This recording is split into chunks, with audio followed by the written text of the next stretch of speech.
Just as we were getting used to Zoom meetings in our PJs and working from the couch, they went and did this. The Premier is tonight pushing for workers to return to the office. For the Commonwealth Bank's push to get workers back into the office. Just when I thought I was out, they put me back in. Productivity is absolutely better when people are together.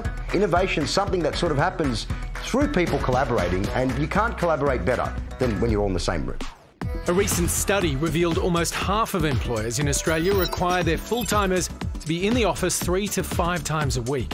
That's up from 37% the previous year. When you're not able to, as a group, quickly assess the state of the people around you, you almost have to do a whole bunch of extra work. It's almost like trying to feel your way through a dark room with a blindfold on. For some, like small business owner Elon Musk, working from home is an unreasonable demand from entitled laptop jockeys. People should get off the goddamn moral high horse with the work from home bullshit. It's like, really, you're going to work from home and you're going to make everyone else who made your car come work in the factory? But that attitude isn't winning over employees. Nearly half of Aussie workers say they're willing to accept a pay cut to work remotely. A fifth say they'd sacrifice up to a third of their salary for the privilege. Which is why software giant Atlassian is arguing that companies who order their workers back to the office do so at their peril. Its new report examines 1,000 days of what they call Team Anywhere, where employees work from wherever they want, and it's working.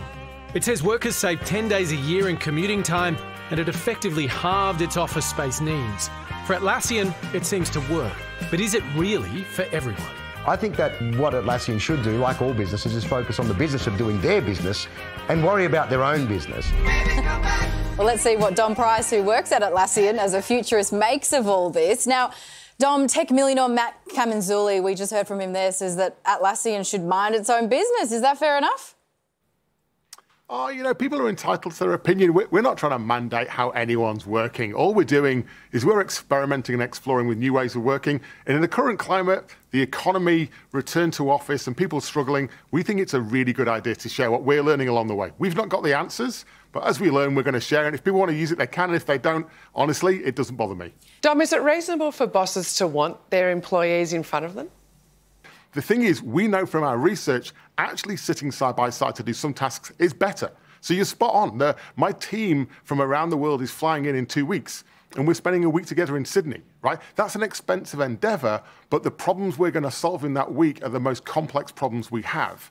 But for the other 51 weeks of the year, one of them's going to be working in Germany and the rest are going to be working in the US. So we don't have to be tethered to each other to be effective. And I think that's just the reality of modern day business.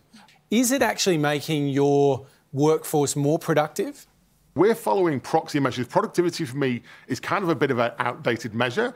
Instead, we look at how we achieve outcomes. We look at the engagement of our staff, our teams, their satisfaction, and we look at the achievement of our goals. And those three things are all trending in the right direction. So 92% of our staff are telling us that our flexibility, our willingness to allow them to work from anywhere is actually making them more effective. So if 92% are more engaged and happier doing their work, that's going to lend itself to us being more productive. Dom, I'm really curious about this, right? Because I think we can all imagine examples where you and a bunch of your colleagues are in the office, but someone's just decided, I'm not coming in today, and so you all have to get on Zoom or Teams just so that you can collaborate with that colleague, and it is so annoying. You have a dodgy connection. So have you actually found as a business a better way around this? Like, have you found a way to not put the pressures on the people that actually do turn up? So there's two exercises we do. When we start a team, we build a working agreement, which is like a social contract of how we work together.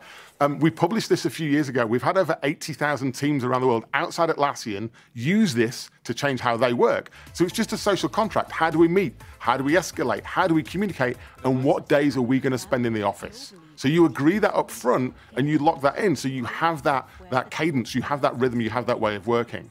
And then the second way is in an exercise called Design Your Week. So this week I designed my week. I had a customer event on Wednesday in Brisbane. So I said to my team, I won't be in the office, nor will I be at home. In fact, I won't be online all day. And so we design our week on purpose and we communicate that. It reduces the chance of everyone coming in other than one person and it feeling a little bit out of kilter. So it just sounds like it's all about communication. Our communication, expectation setting and trust. I mean, we're very fortunate. We hire fully formed adults And when we trust them and they trust us back, It's not what Channel 10 does, let me assure you. Yes, and Wow, yeah, okay. Don't come looking here. Sorry, Hamish. Oh, wow. Now, you're a futurist. You work at a company that has said it wants to be here in 100 years' time. What does that look like? Can you paint that picture for us? You know, you talk about the fact that a lot of businesses are looking short-term with their workforce. What does 100 years' time look like in the workforce? Essentially, we have some quite nostalgic or archaic ways of working in our systems today, and we need to get rid of those and say, if we're hiring really smart people who are engaged, we want them to be creative. Don't tell Mary in accounts that she can only be creative at 3 o'clock on a Wednesday and she has to do that with her team. Give her the trust and the space and freedom to do that. So when we embrace technology to amplify and we understand humanity, I reckon we can achieve anything. It's just not going to be the way we used to do it. Justice for Mary. Dom, you've certainly got us talking. Thank you. Thank you very much for your time.